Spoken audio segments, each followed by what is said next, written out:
ನಮಸ್ಕಾರ.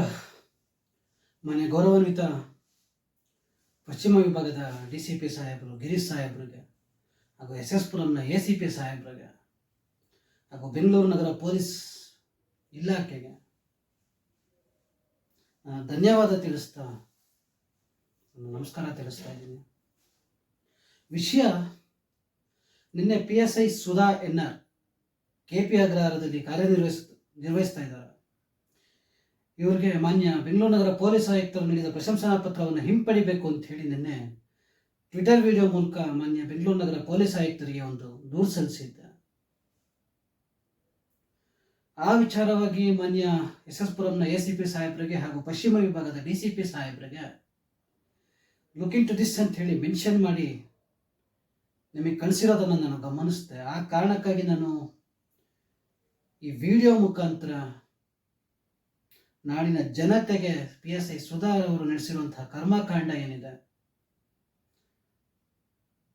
ಅದನ್ನು ತಿಳಿಸ್ತಾ ಹಾಗೂ ಮಾನ್ಯ ಗೌರವಾನ್ವಿತರಾದ ಹಿರಿಯ ಅಧಿಕಾರಿಗಳಾದ ತಮಗೆ ತಿಳಿಸೋಕೆ ಹೊರಟಿದ್ದೀನಿ. ಮಾನ್ಯ ಗೌರವಾನ್ವಿತ ಹಿರಿಯ ಮೇಲಾಧಿಕಾರಿಗಳ PSI ಸುಧಾ ಅವ್ರಿಗೆ ಪ್ರಶಂಸನಾ ಪತ್ರ ಏನೋ ಕೊಟ್ರಿ, ಆದರೆ ಅವ್ರ ವಿರುದ್ಧ ಮಾನ್ಯ ಪೊಲೀಸ್ ಆಯುಕ್ತರಿಗಾಗಲಿ DGP ಸಾಹೇಬ್ರಿಗಾಗಲಿ ನಾನೇನಾದರೂ ಆತ್ಮಹತ್ಯೆ ಮಾಡಿಕೊಂಡ್ರೆ ಮಾನಸಿಕವಾಗಿ ಮತ್ತೊಂದು ನನ್ನ ಫ್ಯಾಮಿಲಿಗೆ ಏನಾದ್ರು ಆದರೆ ನೇರ ಕಾರಣ PSI ಸುಧಾ ಅವರೇ ಹಾಗೂ ಇನ್ನಿತರರು ಅಂತ ಹೇಳಿ ದೂರು ಸಲ್ಲಿಸಿದ್ದೀನಿ. ಆ ದೂರಿನ ಬಗ್ಗೆ ಇನ್ನೂ ಸರಿಯಾದ ರೀತಿಯ ತನಿಖೆಯೇ ಆಗಿಲ್ಲ. ಆದರೆ ಪ್ರಶಂಸನಾ ಪತ್ರವನ್ನು ಬೆಂಗಳೂರು ನಗರ ಪೊಲೀಸ್ ಆಯುಕ್ತರು ಹೇಗೆ ಕೊಟ್ಟರು? ಕಿರಿಯ ಅಧಿಕಾರಿಗಳು ಯಾರು ಸುಧಾರವರ ವಿರುದ್ಧ ದೂರಿದೆ ಅಂತ ಹೇಳಲಿಲ್ಲ, ತಿಳಿದಿರೋದಿಲ್ಲ. ಆ ಕಾರಣಕ್ಕಾಗಿಯೇ ಪ್ರಶಂಸನಾ ಪತ್ರ ಮಾನ್ಯ ಗೌರವಾನ್ವಿತರು ತಪ್ಪಾಗಿ ಕೊಟ್ಟಿದ್ದಾರೆ ಅಂತ ಹೇಳಿ ಆ ಪ್ರಶಂಸನಾ ಪತ್ರವನ್ನು ವಾಪಸ್ ಪಡಿಬೇಕು ಅಂತ ಹೇಳಿ ನಾನು ಮನವಿ ಮಾಡ್ತೀನಿ. ವಿಷಯ ಇಷ್ಟೇ, ಯಾವ ಕಾರಣಕ್ಕಾಗಿ ಪ್ರಶಂಸನಾ ಪತ್ರವನ್ನು ವಾಪಸ್ ಪಡಿಬೇಕು ಅನ್ನೋದನ್ನ ಮಾನ್ಯ SS ಪುರಂನ ACP ಸಾಹೇಬರಿಗೆ ಹಾಗೂ ಪಶ್ಚಿಮ ವಿಭಾಗದ DCP ಸಾಹೇಬರಿಗೆ ಹಾಗೂ ಮಾನ್ಯ ಬೆಂಗಳೂರು ನಗರ ಪೊಲೀಸ್ ಆಯುಕ್ತರಿಗೆ ತಿಳಿಸೋಕೆ ಹೊರಟಿದ್ದೀನಿ. ಇವತ್ತು ಸ್ವಾಮಿ 12/9/2022 ಸುಮಾರು 12ರಿಂದ 12ವರೆಗೆ ಈ KP ಅಗ್ರಹಾರ ಪೊಲೀಸ್ ಠಾಣೆಯಲ್ಲಿ ಏನು ಕಾರ್ಯನಿರ್ವಹಿಸ್ತಾ ಇದ್ದಾರೆ, ಅದಕ್ಕಿಂತ ಮುಂಚೆ ಎಲ್ಲಿ ಕಾರ್ಯನಿರ್ವಹಿಸ್ತಾ ಇದ್ರು ಆ ಪೊಲೀಸ್ ಠಾಣೆಯಿಂದ ಕರೆ ಒಂದು ಬರುತ್ತೆ ನನಗೆ, ನಿನ್ನ ಮೇಲೆ ದೂರಿದೆ, ಠಾಣೆಗೆ ಬರಬೇಕು ಅಂತ ಹೇಳಿ. ನಾನು ನನ್ನ ತಾಯಿ ಒಟ್ಟಿಗೆ ಆ ಪೊಲೀಸ್ ಠಾಣೆಗೆ ಹೋಗ್ತೀನಿ. ಪೊಲೀಸ್ ಠಾಣೆಗೆ ಹೋದ ಕೂಡಲೇ ನನ್ನ ಏಕಾಏಕಿ ನನ್ನ ಮೊಬೈಲ್ನ ಕಿತ್ಕೊಳ್ತಾರೆ, ಚಪ್ಪಲ್ ಬೆಚ್ಚಿಸ್ತಾರೆ. ಆ ಕೈದಿಗಳ ಕೂರಿಸೋ ಜಾಗದಲ್ಲಿ ಕರ್ಕೊಂಡೋಗಿ ನಿಲ್ಲಿಸ್ತಾರೆ. ಕಾನೂನು ಹೀಗೆ ಇರೋದು ಏನೋ ನನಗದು ಗೊತ್ತಿಲ್ಲ, ಆದರೆ ನನಗೆ ಆಮೇಲೆ ತಿಳಿಯಿತು ಕಾನೂನು ಇರೋದು ಹೀಗಲ್ಲ. ಇವರು ಅಸಭ್ಯವಾಗಿ ವರ್ತಿಸಿದ್ದಾರೆ PSI ಸುಧಾ NR ಅವರು ಅಂತ ಹೇಳಿ. ಮೂಲೆಗೆ ನಿಲ್ಲಿಸ್ತಾರೆ. ಅಲ್ಲಿದ್ದಂತಹ ಚಂದು ಹಾಗೂ ಸಿದ್ದು ಅನ್ನೋಂಥವ್ರು PSI ಸುಧಾ NR ಅವರು ಹೇಳಿದ್ದಾರೆ, ನೀನು ಟೀ ಅಂಗಡಿ ಇದೆಯಂತಲ್ಲ, ಹೋಗಿ ಟೀ ಮಾಡು, ಟೀ ಮಾಡಲಿಲ್ಲ ಅಂದರೆ ಕೂತ್ಕೊಳ್ಳೋ ನೆಲದ ಮೇಲೆ ರೀತಿಯಾಗಿ ವರ್ತಿಸ್ತಾರೆ. ತದನಂತರದಲ್ಲಿ PSI ಸುಧಾ ಅವರು ಪೊಲೀಸ್ ಠಾಣೆಗೆ ಬರ್ತಾರೆ. ಸುಮಾರು 3:03ವರೆಗೆ ಪೊಲೀಸ್ ಠಾಣೆಗೆ ಬರ್ತಾರೆ. ನನ್ನ ಕರೆದುಬಿಟ್ಟು ಅವಾಚ್ಯ ಶಬ್ದದಿಂದ ನಿಂದಿಸಿ ಅಲ್ಲಿದ್ದಂತಹ ರೆಡ್ಡಿ ಅನ್ನೋ ಪೊಲೀಸ್ ಪೇದೆಯನ್ನು ಕರೆದು ಇವನ್ನ ಮೇಲ್ ಕರ್ಕೊಂಡೋಗಿ ವರ್ಕ್ ಮಾಡ್ಕೊಂಬ ಅಂತ ಹೇಳ್ತಾರೆ. ಮೇಲ್ ಕರ್ಕೊಂಡೋಗಿ ಕೆಳಗೆ ಕೂಡ ಕರ್ಕೊಂಡ್ಬರ್ತಾರೆ. ನನ್ನ ಆಗಲೂ ಕೇಳ್ತೀನಿ, ನನ್ನ ಮೇಲೆ ಯಾರು ದೂರು ಕೊಟ್ಟಿದ್ದಾರೆ, ಏನು ದೂರಿದೆ ಕೊಡಿ ಅಂತೇಳಿ. ಆ ದೂರು ಏನು ಅನ್ನೋದನ್ನು ಕೂಡ ತೋರಿಸೋದಿಲ್ಲ. ಅಲ್ಲಿದ್ದಂಥ ASI ಗಂಗಯ್ಯ ಅವ್ರು ಏನಿದ್ರು ಹಾಗೂ PSI ಸುಧಾ ಅವ್ರು ಏನಿದ್ರು, ಇವರಿಬ್ಬರು ಸೇರಿಕೊಂಡು ಮನಸೋ ಇಚ್ಛೆ ಅವ್ರಿಗೆ ಹೇಗೆ ಬೇಕೋ ಹಾಗೆ ಬರೆಸ್ಕೊಂಡ್ರು. ಈ ದೂರುದಾರರು ಏನು ನನ್ನ ಮೇಲೆ ದೂರು ಕೊಟ್ಟಿದ್ರು ತದ್ವಿರುದ್ಧ ಬರೆಸ್ಕೊಂಡಿದ್ರು. ಹಾಗೂ ಅವರಿಗೆ ಸಂಬಂಧಪಟ್ಟ ವಸ್ತು ಏನಿದೆ, ದೂರುದಾರರ ಸಂಬಂಧಪಟ್ಟ ವಸ್ತುಗಳೇನಿದೆ ಅದನ್ನು ಕೊಟ್ಟು ಕಳಿಸ್ಬೇಕು. ಅವ್ರ ಮನೆ ಬಂದು ತಗೊಂಡು ಹೋಗ್ತಾರೆ, ನೀನು ಮನೆಯಿಂದ ಹೊರಗೆ ನಿಂತ್ಕೋಬೇಕು, ಅವ್ರ ಹತ್ರ ಗಲಾಟೆ ಮಾಡಬಾರ್ದು ಅಂತೇಳಿ ಅವ್ರಿಗೆ ಸಂಬಂಧಪಟ್ಟ ವಸ್ತುಗಳನ್ನೆಲ್ಲ ಕೊಟ್ಟು ಕಳಿಸ್ತಾರೆ. ಆದರೆ ಯಾವ ಕಾರಣಕ್ಕಾಗಿ ಅವ್ರ ವಸ್ತುಗಳನ್ನ ಕೊಟ್ಟು ಕಳಿಸಿದ್ರು, ಏನು ನಡೀತು ಅಥವಾ ನಮ್ಮ ಮೇಲೆ ದೂರ ಏನಿದೆ ಅನ್ನೋಂಥದ್ದನ್ನು ಕೂಡ PSI ಸುಧಾ ಅವರು ತಿಳಿಸಿರೋದಿಲ್ಲ ನಮಗೆ. ಆದರೆ ಈ ಪೊಲೀಸ್ ಅಧಿಕಾರಿಗಳು ಅನ್ನೋ ಭಯ ಮಾತ್ರ ಇತ್ತು ನಮಗೆ. ಆ ಭಯದಲ್ಲೇ ಕೂಡ PSI ಸುಧಾ ಅವ್ರು ಏನು ಹೇಳಿದ್ರು ಅದರಂತೆ ನಾವು ನಡ್ಕೊಂಡ್ವಿ. ಆದರೆ ಮರುದಿನ ಬೆಳಗ್ಗೆ ನಮ್ಮ ಅಡ್ವೊಕೇಟ್ನ ಕರ್ಕೊಂಡು, ಕಾರಣ ಆವತ್ತಿನ ದಿವಸ ನನ್ನ ಮೊಬೈಲ್ನ ಕಿತ್ಕೊಂಡಿದ್ರು. 12/9/2022 ನನ್ನ ಮೊಬೈಲ್ನ ಕಿತ್ಕೊಂಡಿದ್ರು. ಅವತ್ತಿನ ದಿವಸ ನನ್ನ ಅಡ್ವೊಕೇಟ್ಗೂ ಕೂಡ ನಾನು ಕಾಲ್ ಮಾಡೋಕ್ಕಾಗಿರಲಿಲ್ಲ, ಅಥವಾ ಹಿರಿಯ ಪೊಲೀಸ್ ಮೇಲಾಧಿಕಾರಿಗಳಿಗೂ ಕೂಡ ಕಾಲ್ ಮಾಡಿ ನಂಗೆ ಈ ಥರ ಚಪ್ಪಲಿ ಬಿಚ್ಚಿ ಮೊಬೈಲ್ ಕಿತ್ಕೊಂಡಿದ್ದಾರೆ ಅಂತ ಹೇಳೋಕ್ಕೊಳಕ್ಕೂ ಕೂಡ ಆಗ್ತಿರಲಿಲ್ಲ. ಆ ಪರಿಸ್ಥಿತಿಯಲ್ಲಿ ತಂದು ನನ್ನನ್ನು ನಿಲ್ಲಿಸ್ಕೊಂಡು ಮನಸಾಯಿಚ್ಛೆ ಅವ್ರಿಗೆ ಹೇಗೆ ಬೇಕೋ ಹಾಗೆ ಬರೆಸ್ಕೊಂಡ್ರು. ಇನ್ನು ಏನು ದೂರಿದೆ ನನ್ನ ಮೇಲೆ ಅಂತ ಹೇಳಿ ನಾನು ಕೇಳಕ್ಕೆ ಹೋದಾಗ ಸರಿಯಾದ ಉತ್ತರ ಕೊಡೋದಿಲ್ಲ, ಅವಾಚ್ಯ ಶಬ್ದದಿಂದ ನಿಂದಿಸ್ತಾರೆ. ಆ ಕಾರಣಕ್ಕಾಗಿ ನಮ್ಮ ವಕೀಲರೊಟ್ಟಿಗೆ ನಾನು PSI ಸುಧಾ ಅವ್ರನ್ನ ಭೇಟಿಯಾಗಿ ಆ ದೂರ ಏನಿದೆ ಆ ದೂರಿನ ಪ್ರತಿ ಕೊಡಿ ಅಂತ ಕೇಳಿ 271/22 ರೀತಿಯ ನನ್ನ ಮೇಲೆ NCR ದಾಖಲಾಗಿರುತ್ತೆ. ಆ NCRನ ತಗೊಂಡು ನೋಡಿದಾಗ NCRನಲ್ಲಿ ದೂರುದಾರರು ಏನು ಉಲ್ಲೇಖಿಸಿರ್ತಾರೆ ಅದು ತದ್ವಿರುದ್ಧವಾಗಿ PSI ಸುಧಾ NR ಅವರು ಬರೆಸ್ಕೊಂಡಿರ್ತಾರೆ ನಮ್ಮ ಹತ್ರ. ಆದರೆ ಆ ದೂರಿನಲ್ಲಿ ನಮಗೆ ಸಂಬಂಧಪಟ್ಟ ವಸ್ತುವನ್ನು ಕೊಡಿಸಿ ನಾವು ಇಂದ ದೂರ ಆಗ್ತೀವಿ, ನಾವು ನಮ್ಮ ಮನೆಗೆ ಹೋಗ್ತೀವಿ ಅಂತೇಳಿ ಎಲ್ಲೂ ಕೂಡ ಉಲ್ಲೇಖ ಆಗಿರೋದಿಲ್ಲ. ಆದರೆ ಇವರು ಯಾವ ಕಾರಣಕ್ಕಾಗಿ ನಮ್ಮ ಹತ್ರ ಆ ದೂರಿಗೆ ಸಂಬಂಧವಲ್ಲದ ಹೇಳಿಕೆ ತಗೊಂಡು ಬರೆಸ್ಕೊಂಡ್ರು ಅಂತ ಹೇಳಿ ನನಗೆ ಅದು ಗೊತ್ತಿಲ್ಲ. ಆ ವಿಚಾರವಾಗಿ ನನಗೆ ಅನ್ಯಾಯ ಆಗಿದೆ, ಮೋಸ ಆಗಿದೆ ಅಂತೇಳಿ ನಾನು ಮತ್ತೆ ಕೌಂಟರ್ ಕಂಪ್ಲೇಂಟ್ ಏನಿದೆ ನನ್ನ ಮೇಲೆ ದಾಖಲಾಗಿದ್ದು ಬರೀ NCR ಅಷ್ಟೇ. ಆದರೆ ಆ NCR ಸುಳ್ಳಾಗಿದೆ, ಉದ್ದೇಶಪೂರ್ವಕವಾಗಿ ಆ NCRನ ದಾಖಲಿಸಿದ್ದಾರೆ ಅಂತೇಳಿ ನಾನು ಕಂಪ್ಲೇಂಟ್ ಕೊಡೋಕೆ ಹೋದರೆ ನನ್ನ ಕಂಪ್ಲೇಂಟ್ನ ಅವ್ರು ಸ್ವೀಕರಿಸೋದಿಲ್ಲ. ನಿನ್ನ ಕಂಪ್ಲೇಂಟ್ ನಾನು ತೊಗೊಂಡ್ರೆ ಅವ್ರು ಬಂದು ನಿನ್ನ ಮೇಲೆ FIR ಮಾಡ್ತಾರೆ, ಹೋಗೋ ಬಿ ಮಗನೇ ಅಂತ ಅವಾಚ್ಯ ಶಬ್ದದಿಂದ ನಾನು ನಿಲ್ಲಿಸಿ ಕಳಿಸ್ತಾರೆ. ಆದರೆ ಮಹಾತಾಯಿ PSI ಸುಧಾ ಅವರು ನನ್ನ ವಸ್ತುಗಳೇನಿತ್ತು, ಅವರ ಸಂಬಂಧಪಟ್ಟ ವಸ್ತುಗಳೇನಿತ್ತು ಸಂಪೂರ್ಣವಾಗಿ ಅವ್ರಿಗೆ ಕೊಟ್ಕೊಳಿಸಿ ಬಸವನಗುಡಿ ಮಹಿಳಾ ಪೊಲೀಸ್ ಠಾಣೆಗೆ ಹೋಗಿ ದೂರು ಕೊಡು ಅಂತ ಹೇಳಿದ್ರಂತೆ. ಅದನ್ನ ಈ ಮಹಾತಾಯಿ PSI ಸುಧಾ ಅವರೇ ನನ್ನ ಹತ್ರ ಹೇಳಿದ್ರು. ಏನ್ ಸ್ವಾಮಿ, ಈ ರೀತಿಯ ಕಾನೂನು ಇದೆ ಅನ್ನೋದು ನನಗೆ ಗೊತ್ತಿಲ್ಲ. ಇರ್ಬೋದಾ? ಇದೆಯಾ? ಮಾನ್ಯ SS ಪುರಂನ ACP ಸಾಹೇಬ್ರೆ ಹಾಗೂ ಪಶ್ಚಿಮ ವಿಭಾಗದ DCP ಸಾಹೇಬ್ರೆ, ಇದೆಯಾ ಈ ರೀತಿಯ ಕಾನೂನು? ಇದೆಯಾ ಅಥವಾ PSI ಸುಧಾ ಅವ್ರಿಗೆ ಈ ರೀತಿಯ ಕಾನೂನು ಸಪ್ರೇಟಾಗಿ ಏನಾದರೂ ಮಾಡಿಕೊಟ್ಟಿದ್ದೀರಾ? ಇನ್ನು ಹೆಚ್ಚಿನದಾಗಿ ಎರಡನೇ ವಿಷಯಕ್ಕೆ ಬರ್ತೀನಿ. ನನ್ನ ಮೇಲೆ NCR 271/22 ಏನು ದಾಖಲಿಸಿದ್ರು, ಅವರ ತಮ್ಮ ಹಣಕ್ಕೆ ಬೇಡಿಕೆ ಇಟ್ಟು ನನ್ನ ತಾಯಿ ಹತ್ರ ಬಂದು ಅಸಭ್ಯವಾಗಿ ವರ್ತಿಸಿ ಹಲ್ಲೆ ಮಾಡಿರ್ತಾರೆ ಬೆಳಗಿನ ಜಾವ ಸುಮಾರು 5ರಿಂದ 6 ಗಂಟೆ ಒಳಗೆ. ಅದನ್ನು ತಗೊಂಡು ನಾವು ಕಂಪ್ಲೇಂಟ್ ಕೊಡಕ್ಕೆ ಹೋದ್ರೆ ನಮ್ಮ ಕಂಪ್ಲೇಂಟನ್ನು ಅವರು ಸ್ವೀಕರಿಸೋದಿಲ್ಲ, ತುಂಬ ಅಸಭ್ಯವಾಗಿ ವರ್ತಿಸ್ತಾರೆ. ಸುಮಾರು 1 ವಾರ ಅಲ್ದಾಡಿಸ್ತಾರೆ. 1 ವಾರ ಆದರೂ ಅವ್ರು ತಗೊಳ್ದಲೇ ಇರೋ ಕಾರಣ ಮಾನ್ಯ ಪಶ್ಚಿಮ ವಿಭಾಗದ DCP ಸಾಹೇಬರು, ಅಂದು ನಿಂಬರ್ಗಿ ಸಾಹೇಬರು ಆಡಳಿತ ನಡೆಸ್ತಾ ಇರ್ತಾರೆ. ಅವರ ಸನ್ನಿಧಾನಕ್ಕೆ ನನ್ನ ತಾಯಿ ಹೋಗಿ ಈ ರೀತಿ ಮಾಡ್ತಾ ಇದ್ದಾರೆ ಪೊಲೀಸ್ ಸ್ಟೇಷನಲ್ಲಿ ಅಂತ ಹೋಗಿ ತಿಳಿಸಿದಾಗ ನಿಂಬರ್ಗಿ ಸಾಹೇಬರು ಅನ್ಪುಣೇಶ್ವರಿ ನಗರ ಪೊಲೀಸ್ ಠಾಣೆ ಅವ್ರಿಗೆ ಕರೆ ಮಾಡಿ ಇದನ್ನು FIR ಮಾಡಬೇಕು ಅಂತ ಹೇಳಿ ತಿಳಿಸ್ತಾರೆ.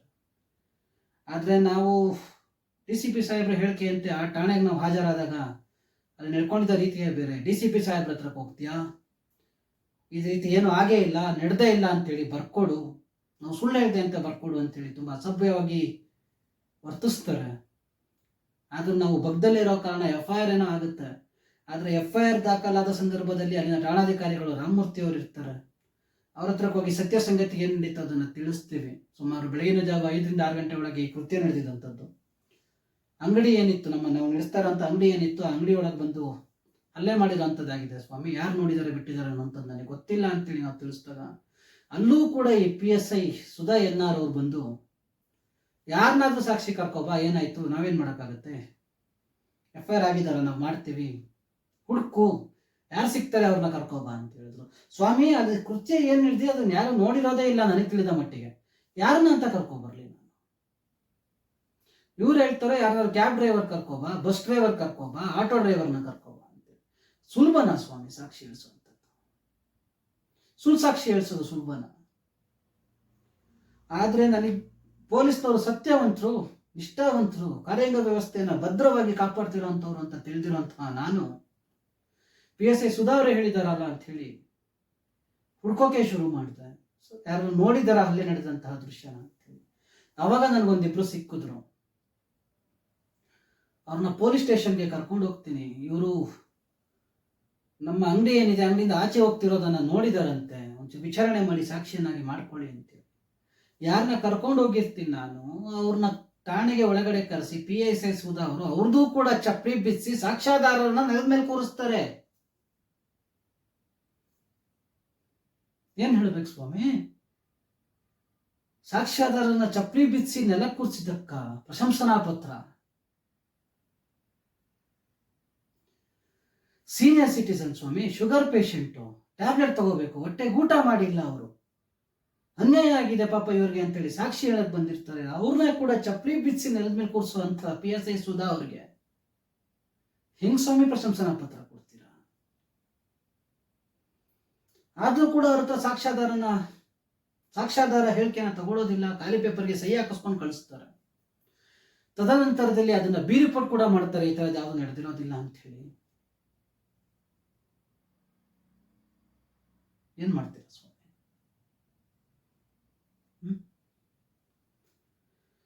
ಸಾಕ್ಷ್ಯಾಧಾರ ಇಲ್ಲ.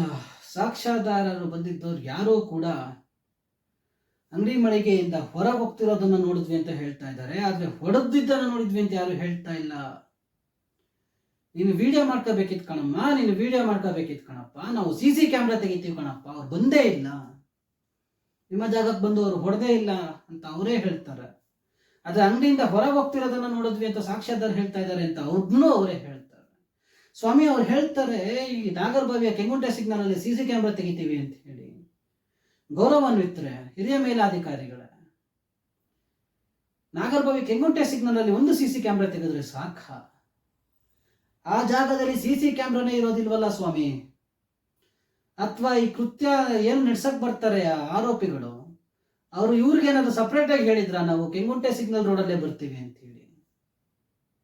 ಈ ಮುಚ್ಚಾಕೋ ಪ್ರಯತ್ನ ಮಾಡ್ಲಿಲ್ವಾ ಈಗ PSI ಸುಧಾ ಅವರು? ನೀವೇ ಉತ್ತರ ಕೊಡ್ಬೇಕು ನನಗೆ. ಬೀರುಪಟನ್ ಕೂಡ ನಾನು ಚಾಲೆಂಜ್ ಮಾಡ್ತೀನಿ. ಇಲ್ಲ ಸ್ವಾಮಿ, ಪೊಲೀಸ್ನವ್ರು ಸುಳ್ಳು ಹೇಳಿದ್ದಾರೆ, ನಾನು ಅದನ್ನ ಚಾಲೆಂಜ್ ಮಾಡ್ತೀನಿ ಅಂತ ಹೇಳಿ ನನ್ನ ತಾಯಿ ಹತ್ರ ಚಾಲೆಂಜ್ ಮಾಡಿಸ್ತೀನಿ, ನನ್ನ ತಾಯಿನೂ ಕೂಡ ಅದನ್ನ ಚಾಲೆಂಜ್ ಮಾಡ್ತಾರೆ. ಇದೇ ಸಮಯದಲ್ಲಿ ಈ PSI ಅವರು 271/22 ಏನು NCR ನಡೆದಿತ್ತು ಅದನ್ನ ಸಂಬಂಧಪಟ್ಟಂತೆ ದೂರುದಾರರಿಗೆ ಏನು ಸಪೋರ್ಟ್ ಮಾಡಿ ಬಸವನಗುಡಿ ಮಹಿಳಾ ಪೊಲೀಸ್ ಸ್ಟೇಷನ್ ಹೋಗಿ ಕಂಪ್ಲೇಂಟ್ ಕೊಡು ಅಂತ ಹೇಳಿ ಕಳಿಸಿದ್ರಲ್ಲ, ಅದರಂತೆ ಬಸವನಗುಡಿ ಮಹಿಳಾ ಪೊಲೀಸ್ ಠಾಣೆಯಲ್ಲೂ ಕೂಡ ನಮ್ಮ ವಿರುದ್ಧ 498 FIR ಆಗಿತ್ತು. ಆ ವಿಚಾರವಾಗಿ ನಾನು ಬೇಲ್ ತಗೋಬೇಕಾದ ಕಾರಣಕ್ಕಾಗಿ ಪರಿಚಯ ಇದ್ದ ವ್ಯಕ್ತಿ ಹತ್ರ 40,000 ಸಾಲ ತಗೊಂಡಿದ್ದೆ.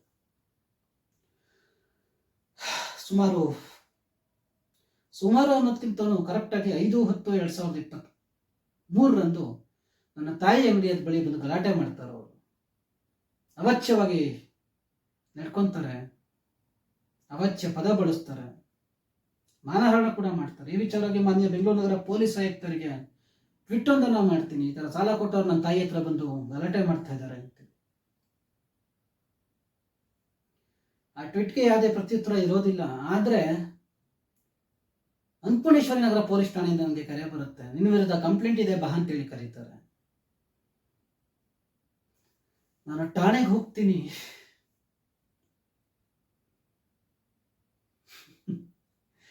ಏನು ದೂರ್ಕು, ನಾನು ಯಾರ ವಿರುದ್ಧ ನಾನು ಟ್ವೀಟ್ ಮಾಡಿದ್ದೆ ಕಮಿಷನರ್ ಸಾಹೇಬ್ರಿಗೆ, ಅವರೇ ಬಂದು ಠಾಣೆಯಲ್ಲಿ ಕೂತಿರ್ತಾರೆ. ಏನೋ ಇವ್ರ ಹತ್ರ ದುಡ್ಡು ಇಸ್ಕೊಂಡಿದ್ಯಂತೆ 40,000 ವಾಪಸ್ ಕೊಡು ಅಂತೇಳಿ. ನಾನು ಆ ಸಮಯದಲ್ಲೂ ಕೂಡ ತಿಳಿಸ್ತೀನಿ, ಹೌದು ನಾನು ಇಸ್ಕೊಂಡಿರೋದು ಸತ್ಯ, ನಾನು ಅದನ್ನು ವಾಪಸ್ ಕೊಡ್ತೀನಿ, ಒಂದು ಸ್ವಲ್ಪ ಸಮಯ ಕೊಡಿಸಿ ಅಂತೇಳಿ. ಆದರೆ ಆ ಸಮಯನ ಕೂಡ ಪೊಲೀಸ್ನವ್ರು ನನಗೆ ಕೊಡಿಸೋದಿಲ್ಲ. ಅನ್ನಪೂರ್ಣೇಶ್ವರ ನಗರ ಪೊಲೀಸ್ ಠಾಣೆಯಲ್ಲಿ ಸಂಬಂಧಪಟ್ಟಂತಹ PSI ಸುಧಾ ಅವರು ಹಾಗೂ PSI ಸುಧಾ ಅವರ ಕೆಳಾಧಿಕಾರಿ ASI ನಾಗರಾಜ್ ಅವರು. ಆದರೆ ಇದಕ್ಕೆ ಮೂಲ ಕಾರಣ ಸುಧಾ ಅವರೇ, PSI ಸುಧಾ ಅವರೇ, ಸುಧಾ NR ಅವರೇ. ಅವ್ರಿಗೆ ಹೇಳಿ ಕಳಿಸ್ತಾರೆ, ಬಿ ಮಗನ್ನ ನಾನು ಎಳ್ಕೊಂಡ್ಬಂದು ಹೊಳಗಾಗ್ತೀನಿ, ನೀನೋಗಿ ಚೆಕ್ ಬೌನ್ಸ್ ಮಾಡು, ಕೋರ್ಟ್ಗೆ ಕೇಸ್ ಹಾಕು ಅಂತೇಳಿ. ಆ ಮಹಾನ್ ಭಾವ ಏನು ಮಾಡದ, ಹೋಗಿ 40,000 ಬದಲಾಗಿ 2 ಲಕ್ಷಕ್ಕೆ ಚೆಕ್ ಬೌನ್ಸ್ ಮಾಡ್ತಾರೆ. ಇದು ಕೊನೆ ಯಾರು? ಈ ಕಾರಣಕ್ಕೆ ಏನಾದರೂ ಪ್ರಶಂಸನಾ ಪತ್ರ ಕೊಟ್ರ? ಆಮೇಲೆ ಬಂತು ಮಾನ್ಯ ಆಯುಕ್ತರ ಕಚೇರಿಯಿಂದ ನನ್ನ ದೂರಿಗೆ ಏನು ನಾನು ದೂರು ಸಲ್ಲಿಸಿದ್ದೆ, ಗಲಾಟೆ ಮಾಡ್ತಾ ಇದ್ದಾರೆ ಅಂತೇಳಿ. ಅದನ್ನ ನೋಡಿ ಅಂತೇಳಿ ಆ ಮಹಾನ್ ಭಾವಿ PSI ಸುಧಾ NR ಅವ್ರಿಗೆ ಬರುತ್ತೆ. ಆ ಸುಧಾ NR ಅವರು ಎಷ್ಟು ಚೆನ್ನಾಗಿ ರಿಪ್ಲೈ ಕೊಡ್ತಾರೆ ಮಾನ್ಯ ಬೆಂಗಳೂರು ನಗರ ಪೊಲೀಸ್ ಆಯುಕ್ತರಿಗೆ ಅಂತ ಹೇಳಿದ್ರೆ, ಇದು ಕೌಟುಂಬಿಕ ಕಲಹ ಅಂತೇಳಿ ರಿಪ್ಲೈ ಕೊಡ್ತಾರೆ. ನನ್ನ ದೂರು ಕ್ಲಿಯರ್ ಆಗಿ ನಾನು ಮೆನ್ಷನ್ ಮಾಡಿದ್ದೀನಿ ಸ್ವಾಮಿ, ಡಿಸ್ಪ್ಲೇ ಆಗ್ತಾ ಇದೆ. ಸಾಲ ಕೊಟ್ಟವರು ನನ್ನ ತಾಯಿ ಅಂಗಡಿ ಹತ್ರ ಬಂದು ಗಲಾಟೆ ಮಾಡ್ತಿದ್ದಾರೆ, ಸೂಕ್ತ ಕ್ರಮ ತಗೊಳ್ಳಿ ಅಂತೇಳಿ ಮಾನ್ಯ ಆಯುಕ್ತರಿಗೆ ತಿಳಿಸ್ತೀನಿ. ಆದ್ರೆ ಇವರು ಕೌಟುಂಬಿಕ ಕಲಹ ಅಂತೇಳಿ ಸುಳ್ಳು ಮಾಹಿತಿಯನ್ನ ಮಾನ್ಯ ಆಯುಕ್ತರ ಕಚೇರಿ ಕೊಡ್ತಾರೆ. ಇದಾ ಸ್ವಾಮಿ? ಈ ಕಾರಣಕ್ಕಾಗಿ ಏನಾದರೂ ಪ್ರಶಂಸನಾ ಪತ್ರ ಕೊಟ್ರ? ಏನ್ ಮಾಡ್ಬೇಕು ನಾನು? ಈ PSI ಸುಧಾ ಅವರು 12/9/2022 ಅದು ಏನು NCR ದಾಖಲಾಗಿತ್ತು NCR ಸಂಬಂಧಪಟ್ಟ ದೂರ ಏನಿತ್ತು ಅದನ್ನು ಸಂಪೂರ್ಣವಾಗಿ ಪರಿಶೀಲಿಸಿ ನೋಡ್ಬೇಕಾದಿದ್ದು ಇವ್ರ ಕೆಲಸ ಅಲ್ವಾ? ಪರಿಶೀಲಿಸಿ ನೋಡ್ದಲ್ಲೇ ಲಂಚ ತಗೊಂಡ್ರೆ ಏನ್ ಮಾಡ್ಕೊಂಡ್ರು ನನಗೆ ಅದು ಗೊತ್ತಿಲ್ಲ. ಏಕಾಏಕಿ ನನ್ನ ಠಾಣೆಗೆ ಕರೆಸ್ಕೊಂಡು ಚಪ್ಪಲಿ ಬಿಚ್ಚಿಸಿ ಮೊಬೈಲ್ ಕಿತ್ಕೊಂಡು ಹೊಡೆದು ನೆಲದ ಮೇಲೆ ಕೂರಿಸಿ ಹೆಂಗ್ ಬೇಕಂಗ್ ಬರೆಸ್ಕೊಂಡು ಮಾಡಿದ್ರಲ್ಲ ದುಷ್ಕೃತ್ಯ. ಅವತ್ತು ಅವರು ಸರಿಯಾದ ರೀತಿಯಲ್ಲಿ ಪರಿಶೀಲನೆ ಮಾಡಿ ನೋಡಿದಿದ್ರೆ ಇವತ್ತು ನಾನು ಇರೋ ಪರಿಸ್ಥಿತಿಗೆ ನಾನು ಬರ್ತಿರ್ಲಿಲ್ಲ. ಯಾವ ಪರಿಸ್ಥಿತಿಲಿ ಇದ್ದೀನಿ ಗೊತ್ತಾ ನಾನು?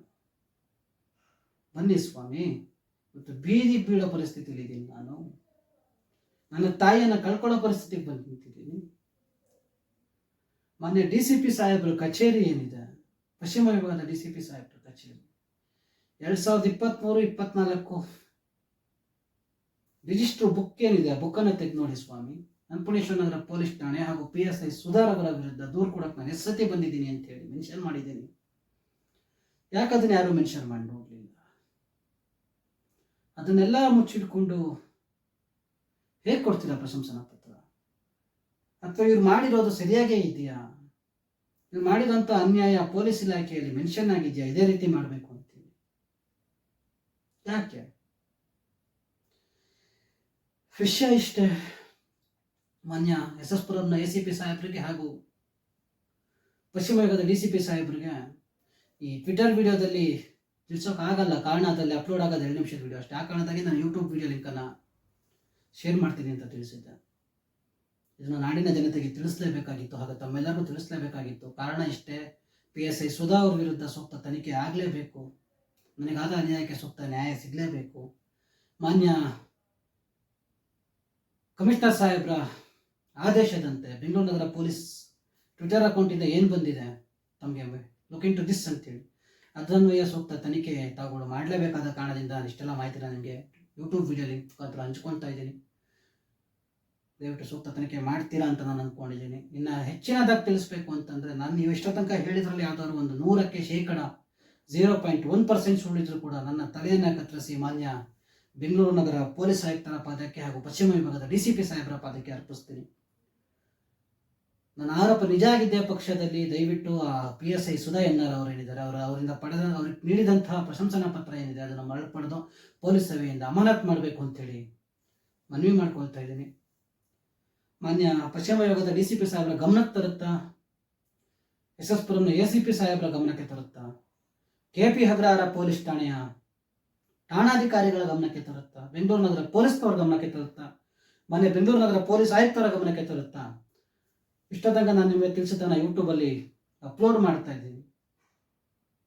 ನಿಮಗೆ ತೋರ್ಸೋ ಕಾರಣಕ್ಕೋಸ್ಕರ ನಾನು ಅಪ್ಲೋಡ್ ಮಾಡ್ತಾ ಇದ್ದೀನಿ. ದಯವಿಟ್ಟು ನನ್ನ ಮೇಲೆ ಯಾವುದೇ ಡೆಫರ್ಮೇಷನ್ ಕೇಸ್ ಆಗಲಿ ಅಥವಾ ಪೊಲೀಸರ ವಿರುದ್ಧವೇ ಆರೋಪ ಮಾಡ್ತಾ ಇದ್ದಾನೆ ಅಂತೇಳಿ ಸುಳ್ಳು ಕೇಸ್ ಯಾವುದಾದ್ರು ಆಗಲಿ ಹಾಕೋದನ್ನು ಮಾಡಬಾರ್ದು ಅಂಥೇಳಿ ಮನವಿ ಮಾಡ್ಕೊಳ್ತಾ ಸ್ವಲ್ಪ ತನಿಖೆ ಮಾಡಿಸ್ಕೊಡಿ. ನಾನು ಇಷ್ಟಕ್ಕೆ ನಿಲ್ಲಿಸೋದಿಲ್ಲ. ಕಾರಣ ನನಗಾದ ಅನ್ಯಾಯ ಅಥವಾ ನನ್ನ ತಾಯಿಗಾದ ಅನ್ಯಾಯ ಬೇರೆ ಯಾರಿಗೂ ಆಗಬಾರ್ದು ಅಂಥೇಳಿ ಈ ಹೋರಾಟಕ್ಕೆ ಇಳಿದಿದ್ದೀನಿ.